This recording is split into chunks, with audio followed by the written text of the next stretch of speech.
Alright, this is Peanut, this is D-Boy. We're here for part 2 of our Final Fantasy XII episode thing. And not part 2 of Asteroids.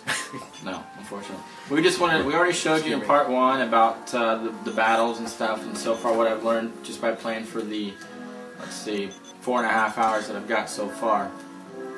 Which we did in 10 minutes. Yes. When you need a montage!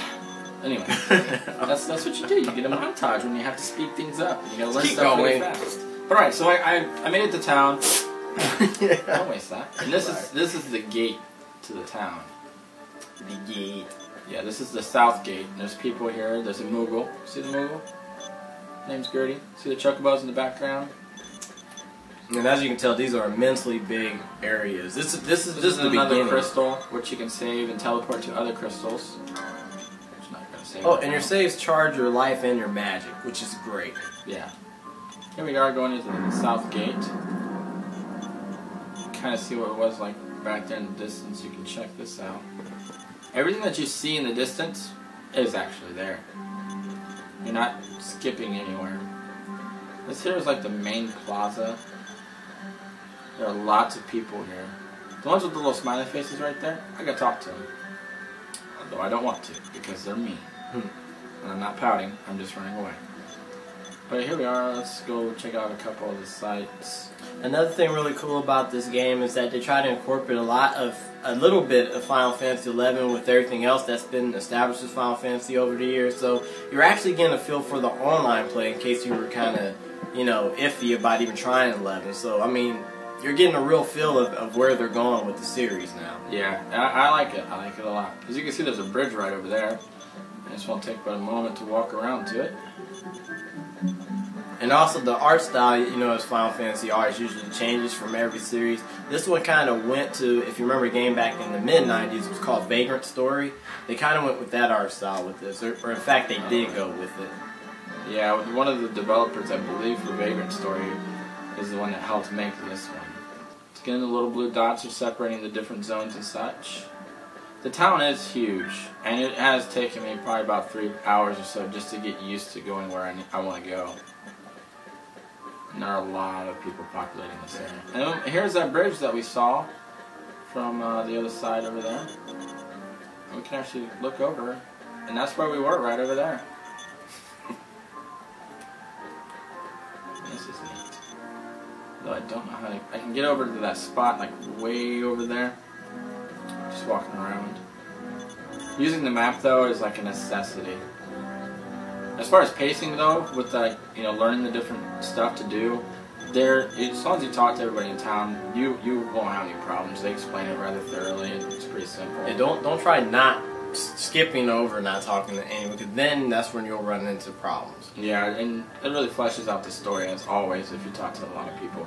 But this is pretty much the town. There's different shops. Here's one. There's Yamura's Gambits, which I guess I can buy more Gambits now that I've got that option opened up. You just learned something new again as we're playing this for the first time as well. See, the city is really huge. 3 hours. You notice there's a lot of different races and stuff in this one. As in the real world? Don't mind that. Okay. Giant statues there, which are pretty cool. These are the guards. They've infiltrated my town. What's this? Hi, I am a guard. I haven't seen Vixen. Don't show this part of me talking as the guard. He is. I am a guard. You can see there's that bridge that we were on there a few moments ago. So everything's kind of, is connected. You can see where you were and where you're going. Look about the sky and stuff. Show them that, the immense world. Remember, this is, you might as well consider this more of like stage 1. And this is a 1-disc game, which is just, it's going to be, I'm going to say it might even be like a 4 or 5 disc games in one. It seems that way, as opposed to the other Final Fantasies like 8 and 9, which are multiple discs. Yeah. It does feel a lot bigger. But then there's games like Dragon Quest VIII, which did come with a demo of Final Fantasy XII, which you can still pick up. It became a greatest hits now, and it's only $19.99. And the demo's still with it. Yes, the demo's still with it. You get about 130 hours of gameplay out for that one disc. And that's another very good Squaresoft role-playing game as well. So you'll get 2, and then if you're really scared about this being immensely big, if you do well with the demo, then by you know, don't not get this game. Yeah, and here we are traveling through the market and such, and you can kind of see. I wish I had more of a cutscenes to show you, but I mean, you can already look at the character right here, and you've seen some of the cutscenes from the opening we showed you in part 1 that, you know, the details are pretty much there. I mean, I don't know what's going on with his chest or anything, but I mean, that's really freaking me out. I've got crazy muscles. Yeah, I don't know if that's supposed to be muscles or dirt, but whatever. Street merchant aside, there we go. What kind of description was that? Grab. Dirty muscles. Dirty muscles. Yeah, there it is. I mean, look at pretty that. bad. Yeah, it's a very, very heavily The populated architecture in the game is, you know, is really neat. yeah. There's a Bangai, is what the races are. Hey, it's Jar Jar Binks on steroids. And I can't remember what these guys are called. Moblins. No. That's another game for another They talk. do look like them though, don't they? Moblins with mohawks. He's got a horn. Wow. Yeah. Maybe that's the equivalent to moblins with what's it called, mullets or something. Now I have to draw a picture of what moblins with mullets. Yeah, moblins with mullets. There's some restlessness right there. Someone's gonna make a comment. Ooh, I haven't been there yet. Is that cute? No, that's just some kid sitting there. No, you can't push them off. Wow, you got a demented mindset over there. Dude, I'm sure everybody's looking like, what if you push them? What is it, the kids by the escalators? Yeah, a lot of the story is fleshed out through cutscenes and such, but because of the graphics being so amazing, as you can see through this gameplay, it's pretty seamless. Yeah, And there's a lot of voice acting too. This is 3 or 4 hours into it, so imagine this is a 50 plus, or maybe even 80 plus hour game. So for $49.99 or $59.99. My collector's edition cost me $59.99. Rated games $49.99. Yep. You're getting your money's worth. You're not gonna blow through this. This is not no hack and slash by far game. So And don't feel too bad if you think that this character is a little bit whatever.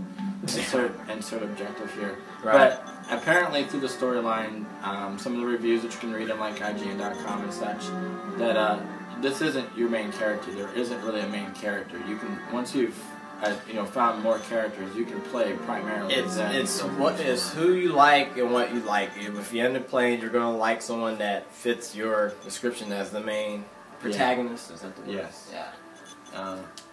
We got 2 minutes. I just want to show you something real quick. Is that on the license board here, you can make your character however you want them to be. Let me show you down here in our weapons part.